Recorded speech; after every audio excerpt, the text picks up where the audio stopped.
वो लेश्याएँ चारों गतियों में सभी जीवों के पास हुआ करती हैं। तो जब धर्म ध्यान की बात आती है तो अशुभ लेश्याओं में तो होता नहीं, शुभ लेश्याओं में ही धर्म ध्यान हुआ करता है। तो ऐसे ही लेश्याओं को पहचानने के लिए कौन सा थर्मामीटर है, तो उसके लिए सामान्य से एक दृष्टांत आता है कि 6 मित्र थे और बहुत घनिष्ठता थी आपस में, और 6 मित्र घूमने गए। जब मित्रता चरम पर होती है तो फिर समय का ज्ञान नहीं रहता है, और जब घूमने की बात होती है तो घूमने तो अच्छे से जाते हैं, पर ये भूल जाते हैं कि जितना अधिक हम जाएंगे घूमने उतना वापस भी आना है। तो जितना समय जाने में लगेगा उससे अधिक समय हो सकता है आपको वापस आने में लगेगा, क्योंकि जाने में तो उत्साह है, खुशी है, लेकिन लौटने में उसके बाद थकान हो जाती है। तो फिर पैर उस गति से नहीं चल पाते जिस गति से आप गए थे। तो निकल तो गए घूमते घूमते घूमते दूरी हो गई, दूर निकल गए, चर्चाएं चलती रहीं तो समय का ध्यान नहीं रहा। और जब घूमने जाते हैं मेहनत होती है तो भूख लगती है, और जब देखा कि भैया बहुत दूर निकला है, अब वापस भी जाना घर, तो वापस लौटो। अब वापस लौटे तो साधन तो कुछ था ही नहीं, पैदल ही गए, पैदल वापस आए। तो पैदल वापस आने पर भूख भी लग गई, तो थोड़ी दूर वापस आने पर उन्हें एक बहुत अच्छा आम का बगीचा दिख गया। अब आम का बगीचा दिखा और खुशबू भी आ गई, अच्छे पके पके रसीले आम दिख रहे बाहर से।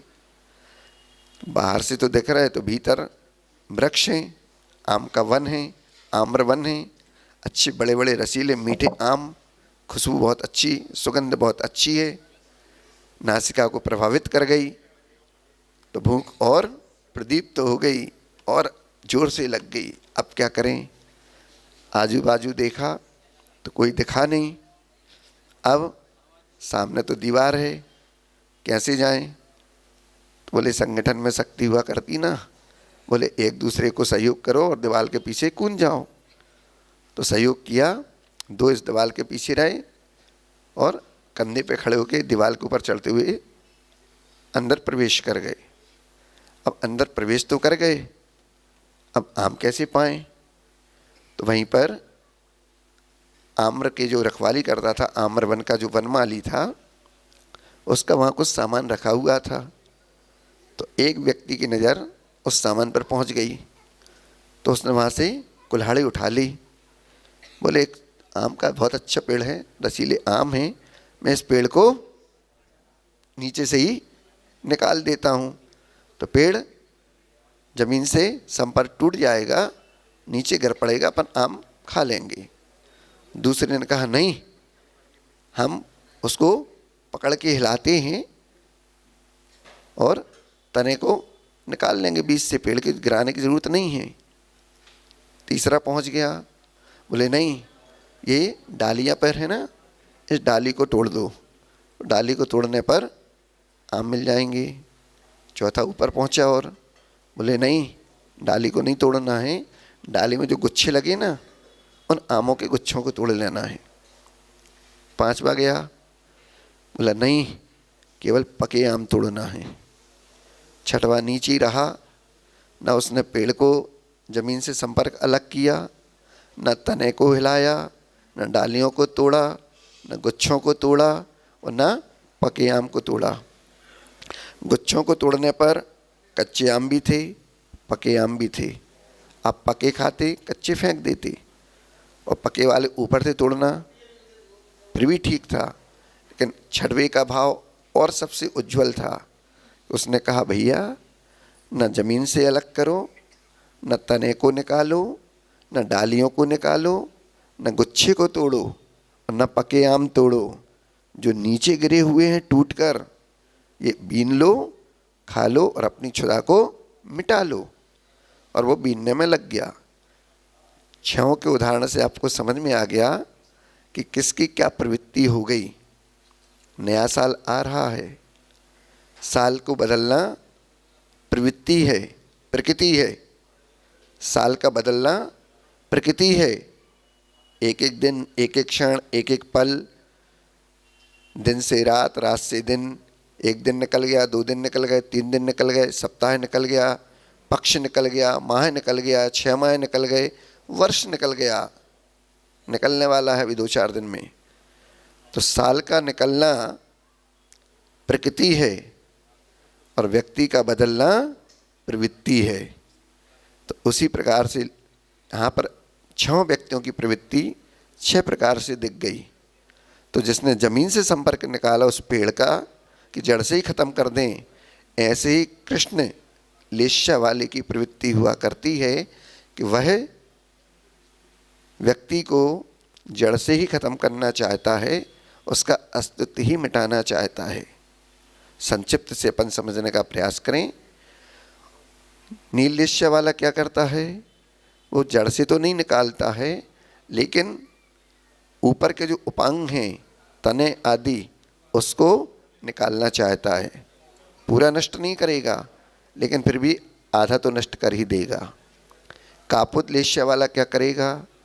न पूरा नष्ट करेगा न आधा करेगा, लेकिन बीच का जो है तना, वो आपको जैसे उसने अलग किया, ऐसे आपके परिवार से या आपसे जो भी उसकी बैर विरोध होगा, तो उससे वो बदला लेकर आपको हानि जरूर पहुंचाएगा।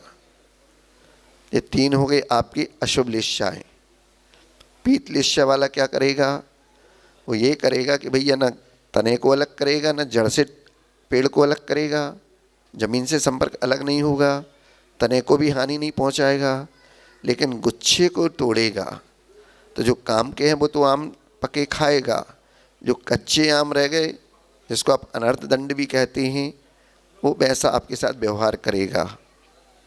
लेकिन पद्मलेश्या वाला क्या करेगा? वो ये करेगा कि न जड़ से अलग करेगा, न तने को अलग करेगा, न गुच्छों को तोड़ेगा, न तने को तोड़ेगा। वो केवल कुछ आपको अपशब्द कह सकता है, कुछ आपके हृदय को दुखित कर सकता है, ज़्यादा हानि आपको नहीं पहुंचाएगा, लेकिन धर्म ध्यान में उसका जीवन लगता है तो वो भी जानता है, बाद में क्षमा भाव भी धारण करेगा। ये पद्मलेश्या का लक्षण हुआ। और अंत में हुआ शुक्ल लेश्या। वो किसी भी प्रकार की हानि किसी जीव को नहीं पहुंचाएगा। सामान्य से जो प्रकृति प्रदत्त हवाओं के द्वारा जो डालियों का संघर्ष हुआ और जो आम ने डालियों से संपर्क तोड़ा और ज़मीन में गिर गए, ऐसी चलित हवाओं के द्वारा बगैर किसी को हानि पहुँचाए, न पेड़ को जड़ से अलग किया, न तने को अलग किया, न डालियों को अलग किया, न गुच्छों को तोड़ा, न पके आम तोड़े, और न ही पेड़ पे चढ़ने का भी उसने उपक्रम किया।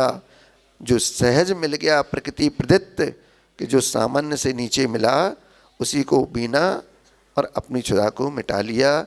ये शुक्ल लेश्या का लक्षण है। इस प्रकार के जो भाव हमें दिखते हैं, इन लेश्याओं का हमारे जीवन में बहुत बड़ा प्रभाव पड़ता है।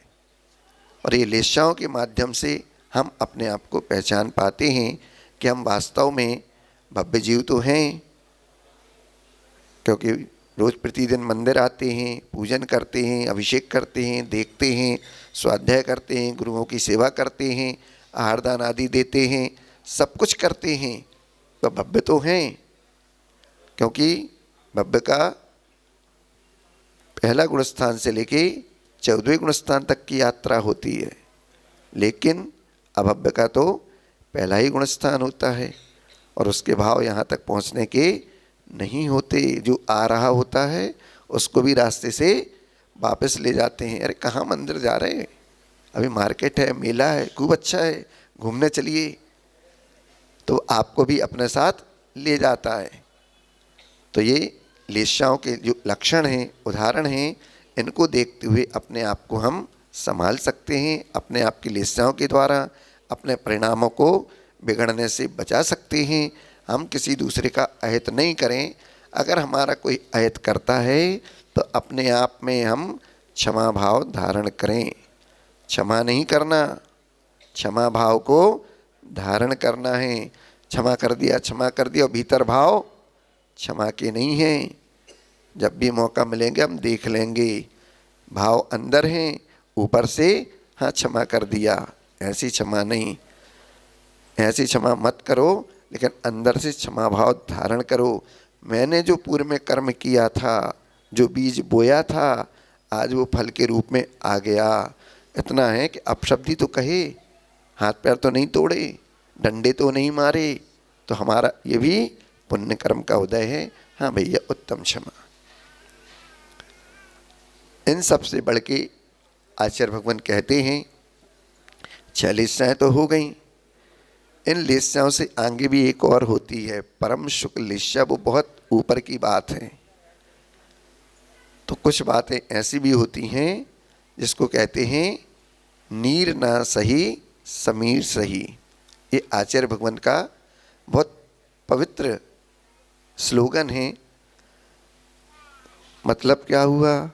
मतलब ये हुआ कि जब पेड़ से रास्ते में बड़ा पेड़ मिला, राहगीर ने यात्रा की थी, अब राहगीर को थकान हो गई, गर्मी हो गई, अब क्या करना है?